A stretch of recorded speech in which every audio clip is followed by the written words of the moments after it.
रात के सन्नाटे में जब शहर की सड़कें वीरान हो चुकी थी, रवि ने प्लेटफॉर्म पर खड़ी आखिरी ट्रेन पकड़ी। घड़ी ने ठीक 12 बजाए थे और ट्रेन धीरे धीरे चल पड़ी। ट्रेन में ज्यादा लोग नहीं थे, कुछ इधर उधर बिखरे हुए यात्री, एक बूढ़ा आदमी, एक युवा जोड़ा और एक अजीब सा दिखने वाला कोट पहने व्यक्ति। रवि ने एक खिड़की के पास की सीट ले ली और बाहर अंधेरे में झांकने लगा। ट्रेन तेजी से पटरी पर दौड़ रही थी, लेकिन जल्द ही उसे अजीब चीजें महसूस होने लगी। कोच के अंदर हल्की ठंडक थी, लेकिन उसके बदन पर अजीब सी सिरहन दौड़ गई। थोड़ी देर बाद उसने देखा कि यात्री अजीब हरकतें करने लगे। सामने बैठी महिला अपने बालों को बार बार खींच रही थी, जैसे किसी अनदेखी चीज से पीछा छुड़ा रही हो। बूढ़ा आदमी बड़बड़ा रहा था, मगर उसके होंठ हिल नहीं रहे थे।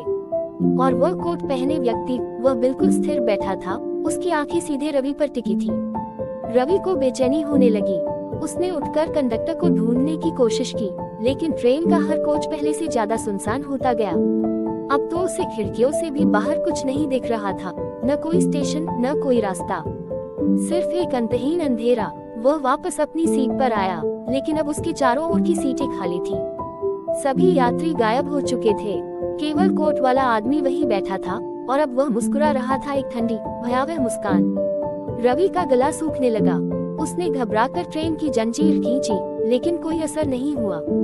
तभी कोट वाले व्यक्ति ने धीरे से कहा, अब तुम्हारा सफर शुरू हुआ है। अचानक ट्रेन की लाइटें बुझ गईं और चारों तरफ अंधेरा छा गया। रवि की चीखें ट्रेन के शोर में दब गईं। अगली सुबह जब स्टेशन पर आखिरी ट्रेन पहुंची, तो उसमें रवि का कोई निशान नहीं था। बस एक सीट पर उसका मोबाइल रखा था, जिसमें आखिरी मैसेज लिखा था, ये ट्रेन असली नहीं थी। अगर तुम ये पढ़ रहे हो, तो अगली बार रात की आखिरी ट्रेन मत लेना।